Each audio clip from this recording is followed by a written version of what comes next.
2019 के लोकसभा इलेक्शन में किसी कारण से मैं अपना वोट नहीं डाल पाया था और जिसका रीज़न ये है जिसके जिसके कारण मैं पूरे 5 साल तक सरकार के किसी भी नीति या किसी भी फैसले से अगर सहमत था या असहमत था, मैंने उस बात को ज़ाहिर नहीं किया।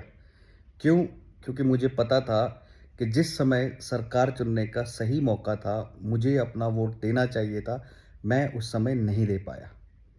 बहुत सारे लोग ऐसे हैं जिन्होंने अपना वोट नहीं दिया है पिछले इलेक्शन में या फिर आपके स्टेट इलेक्शन में, लेकिन आप सरकार के समर्थन में या उसके अपोजिशन में बहुत सारी बातें कहते हो अलग अलग प्लेटफॉर्म पे। सोशल मीडिया आजकल बहुत कॉमन है सबके लिए, तो आप सब बहुत इजीली अपनी बात कह लेते हो।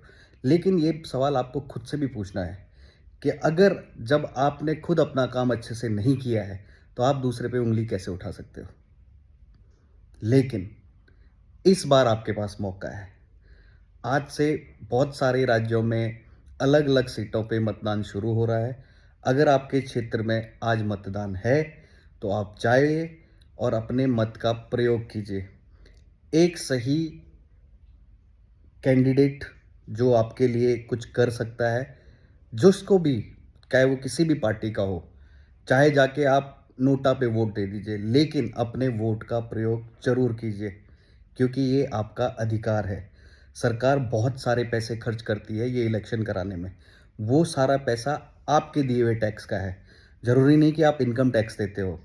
आप जो भी सामान खरीदते हो, कपड़े खरीदते हो, घर का राशन खरीदते हो, जो भी चीज़ें आप खरीदते हो, उस पे कुछ न कुछ टैक्स आप दे रहे हो सरकार को। ठीक है? और ये जो इलेक्शन होता है, ये उसी टैक्स के पैसे का होता है। तो अगर आप अपना वोट नहीं दे रहे हो, तो आप अपने दिए हुए टैक्स के पैसे का भी दुरुपयोग कर रहे हो। तो सही वक्त है, आज से वोटिंग शुरू है। अलग-अलग फ़ेज़ेज़ में अलग-अलग सीटों पे वोटिंग होगी। जिस दिन भी आपके सीट पे वोटिंग है, आपकी कॉन्स्टिट्यूएंसी में वोटिंग है, आप जाइए, अपने मत का प्रयोग कीजिए और एक सही कैंडिडेट को चुनकर लोकसभा में भेजिए, जो आपके लिए आवाज़ उठा सके, आपके सारे क्षेत्र का प्रतिनिधित्व कर सके। आप किसी को भी वोट दीजिए, लेकिन वोट अवश्य दीजिए।